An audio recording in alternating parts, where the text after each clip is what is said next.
नमस्कार, मैं अशोक प्रियदर्शी।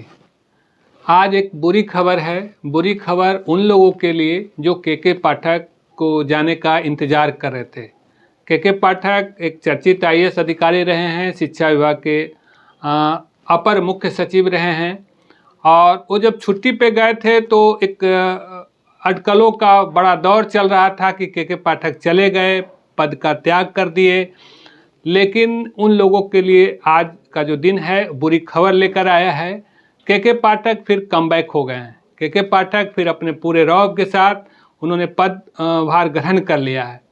अब ये बता दें कि चूँकि के पाठक की यह बात कैसे हो गई कि उन्होंने पद का त्याग कर दिया था। एक्चुअली 8 जनवरी को उन्होंने छुट्टी लिया था 14 जनवरी तक के लिए। उसके बाद फिर उस छुट्टी को 2 दिनों का और एक्सटेंशन लिया 16 जनवरी तक के लिए और उनको 17 को ज्वाइन करना था। तो 17 को गुरु नानक देव की जयंती थी और 18 को विधिवत उनको आ जाना था। लेकिन 17 को एक खबर फैली कि उन्होंने एक छुट्टी विस्तार का आवेदन दिया है जो 31 जनवरी तक के लिए है। और उसके बाद लोगों ने कयास लगाना शुरू कर दिया, नाम भी बताना शुरू कर दिया कि संदीप पौंडरिक आ रहे हैं। उसके बाद फिर आनंद किशोर का नाम आने लगा, कई और सीनियर आईएएस अधिकारियों का नाम आने लगा कि शिक्षा विभाग का पदभार संभालने वाले हैं। लेकिन उन सारे अटकलों पे आज के पाठक ने विराम लगा दिया है, उन्होंने पदभार को ग्रहण करके। दरअसल एक कन्फ्यूजन इसलिए हो गया था कि जब उन्होंने पद का जब त्याग किया, चूँकि लंबे छुट्टी पे जा रहे थे, तो एक फॉर्म होता है जिसमें लिखना रहता है कि हम पदभार त्याग कर रहे हैं। तो उसको इस रूप में लिया गया कि उन्होंने जो है सो शिक्षा विभाग के अपर मुख्य सचिव के पद से त्याग दे दिया है। लेकिन ये जो बातें थी सिर्फ एक तरह से अटकल थी और इस पर कोई आधार नहीं था, कोई सूत्र नहीं था। केवल एक अनुमान से ऐसा माना जा रहा था कि के पाठक नाराज हो गए हैं सरकार से और इसको लेकर के उन्होंने पद को त्याग कर दिया है। यह बात इसलिए भी चर्चा में आ गई क्योंकि 13 तारीख को मुख्यमंत्री के जरिए व्यापक पैमाने पे बीपीएससी से जो शिक्षक नियुक्त हुए हैं उनको नियुक्ति पत्र दिया जाना था। ऐसे मौके पे गायब होने की वजह को लोग जोड़कर देख रहे थे और कई राजनीतिक कारणों से देख रहे थे। तो ये सब को लेकर के अटकलें को आधार मिल रहा था। लेकिन उन अटकलों पर आज विराम लग गया है। के पाठक ने अपना पदभार ग्रहण कर लिया है और उन्होंने फिर उसी स्टाइल में अपना काम भी शुरू कर दिया है।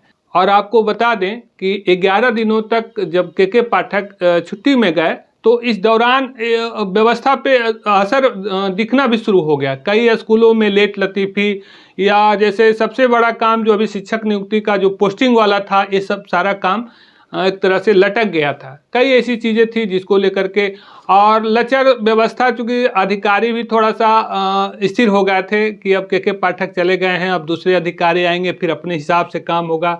और इसी तरह से जो शिक्षक थे उनको भी थोड़ा, जो नहीं जाने वाले शिक्षक थे उनको भी लगने लगा कि अब चलिए आने वाला है, अब उनके मर्जी के हिसाब से सब कुछ होगा। लेकिन जो शिक्षक के पाठक को पसंद करते थे उनके लिए बुरी खबर थी कि के पाठक जा रहे हैं। लेकिन अब बुरी खबर उनके लिए है जो स्कूल नहीं आने वाले थे, जो लचर व्यवस्था के जो लचर सिस्टम के भागीदार थे, उनके लिए बुरी खबर है। क्योंकि के पाठक वैसे लोगों को लगातार कार्रवाई करते रहे हैं, उन लोगों को दंडित करते रहे हैं। अभी की जो स्थिति है उसको अगर देखें तो के पाठक एक तरह से नीतीश कुमार की मजबूरी बने हुए हैं। क्योंकि शिक्षा व्यवस्था में जो खामियां थी, शिक्षा व्यवस्था जो जिसको गड़बड़ी को लेकर के जो बदनाम था, तो के पाठक ने उसको काफ़ी हद तक दूर करने की कोशिश की है। तो नीतीश कुमार भी नहीं चाहेंगे कि के पाठक ऐसे समय में चले जाएं। क्योंकि वो अगर जाते हैं तो ये तोहमत भी उन्हीं पे लगता है। जो सुधार का भी जो श्रेय मिल रहा था नीतीश कुमार को, वो तोहमत भी उन्हीं पे लगता है कि शिक्षा व्यवस्था जो पटरी पर आ रही थी, उस शिक्षा व्यवस्था को फिर इन्होंने किसी दबाव में आके के पाठक को हटा दिया और इसको लेकर के फिर शिक्षा व्यवस्था उसी हालत में चली गई। मगही में हम लोग एक कहावत कहा करते हैं कि लंगर गाय के लतारी भी सहा जाता है। तो के पाठक का अगर बहुत कुछ खूबियाँ हैं तो कुछ कमियों को भी सरकार नज़रअंदाज करती है और यही कारण है कि के पाठक को फिर कमबैक कराया गया है। और उम्मीद की जा रही है कि शिक्षा व्यवस्था एक बार फिर से पटरी पर आएगा। चूँकि बिहार के सरकारी स्कूलों के बारे में अवधारणा खराब रही है और वैसे में के पाठक का जो प्रयास है वो धीरे धीरे रंग ला रहा था और वैसे में बीच में चले जाने की खबर, उनके यहाँ से पदत्याग करने की खबर लोगों को, जो अच्छा सोचने वाले लोग हैं, उनको काफ़ी निराश कर रहा था और ऐसे में फिर उनका आना अब लोगों को एक बड़ी खुशी दे रही है।